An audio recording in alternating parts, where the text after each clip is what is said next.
San Francisco 49ers fans, this is Brody, and we need to talk about a shocking situation that has emerged regarding our former CEO and principal owner, Jed York. The NFL is now stepping into the spotlight, and this could have serious implications for the team. Before we dive into this, tell me where you're watching from and what you think about this situation. It's a tough day for the 49ers fan base, and I want to hear your thoughts. We're building this community toward 3,000 subscribers, so please subscribe and help us reach that milestone. Now, let's break down what's happening. NFL Commissioner Roger Goodell has confirmed that the league is reviewing Jed York's recent arrest in East Palestine, Ohio, during an undercover prostitution sting. This incident escalated quickly, with York arrested at a mobile home park for allegedly agreeing to pay $160 for an hour of service with an undercover officer posing as a sex worker. Authorities seized his phone and cash upon his arrival, which paints a troubling picture for someone in his position.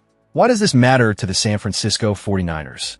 With the team gearing up for a crucial campaign, head coach Kyle Shanahan has stressed that general manager John Lynch and the coaching staff are focused squarely on football operations. However, the looming possibility of league sanctions against York creates a cloud of uncertainty over the franchise.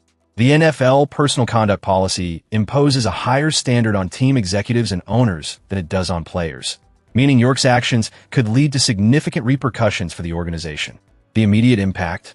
A tarnished reputation for the 49ers as they enter the season, with the potential for fines or even suspensions hanging in the air. Although a forced sale of the franchise appears unlikely based on past league precedents, Goodell has shown a willingness to discipline owners for off-field infractions, which keeps the fan base on edge.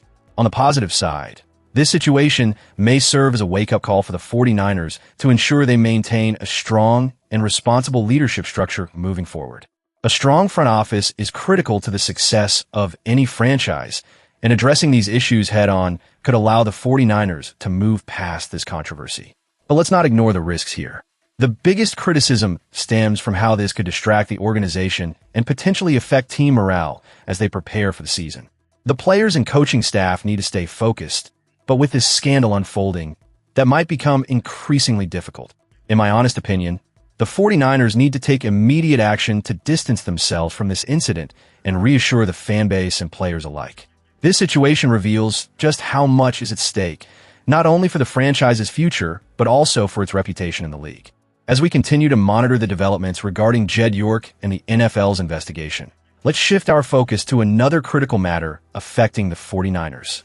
While the San Francisco 49ers continue to navigate a challenging injury landscape, the latest news adds another layer of intrigue. Star edge rusher Nick Bosa has been sidelined for most of August, dealing with lingering issues in the same knee that troubled him last season. This is a concern for the Niners, especially as they look to build on last year's impressive 12-5 record and playoff run, which was largely fueled by a strong defensive unit. However, with Bosa out, they're leaning heavily on a mix of young and proven prospects to fill the gaps along the defensive line. In a notable move, the 49ers reportedly met with defensive end Jah Joyner on Wednesday, a player who's been making waves since his time in the United Football League. Joyner, who has a solid college background from the University of Minnesota, was signed shortly after his visit. This is a significant addition, especially considering that Joyner tallied an impressive 32 total tackles, including 4.5 sacks, during his final collegiate season. Although he went undrafted in 2025, he initially signed with the Las Vegas Raiders, only to be waived after a brief stint in preseason games. Transitioning to the UFL, Joyner showcased his skills over 10 games, receiving high marks from Pro Football Focus. His overall defensive grade was an impressive 85.1. At 6'4" and around 260 pounds, he ran a 4.6-second 40-yard dash at the NFL Scouting Combine, demonstrating both speed and agility. NFL draft analyst Lance Zierlein praised Joyner for his resilience and ability to create opportunities on the edges, which could prove invaluable for the 49ers defense as they prepare for their upcoming challenges. What makes this signing even more compelling is the timing.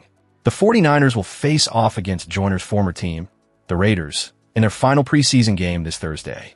Following that, the focus will shift to the regular season as they gear up for a trip to Australia to take on the Los Angeles Rams on September 10th.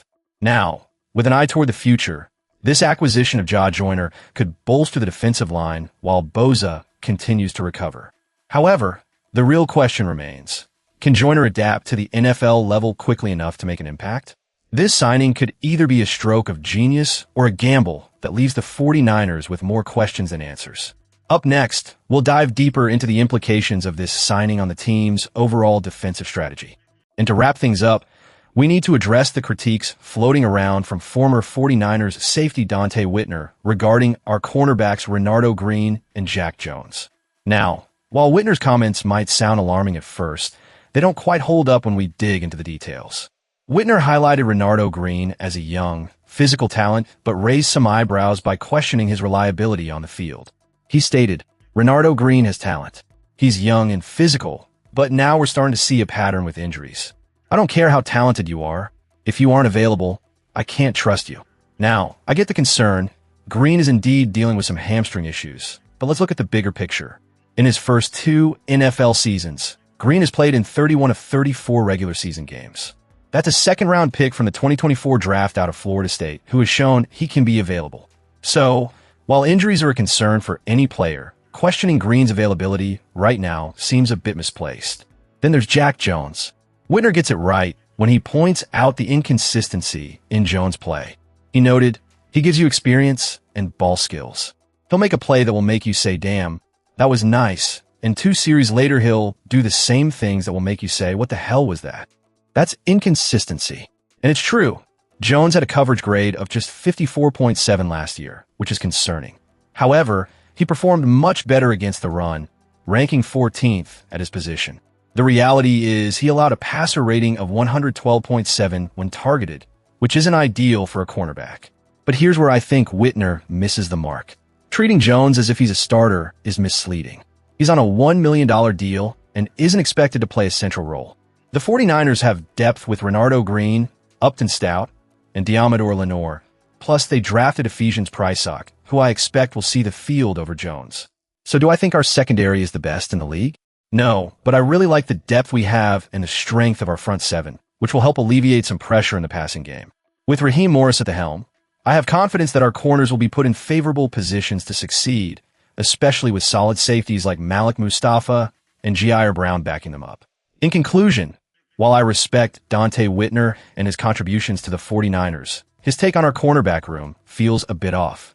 The concerns about Green's availability don't hold water when you look at the stats, and Jones' critique, while valid, doesn't factor in his expected role. The 49ers defense is set up to be just fine, and I genuinely believe we'll see growth from both Green and Jones this season. What does this say about the direction of the 49ers? It shows we have both the talent and the depth to compete. What are your thoughts? Do you agree with Whitner, or do you see the potential in our cornerbacks? Let me know in the comments. And if you enjoyed this discussion, consider subscribing to help us reach our goal of 3,000 subscribers. Thanks for tuning in.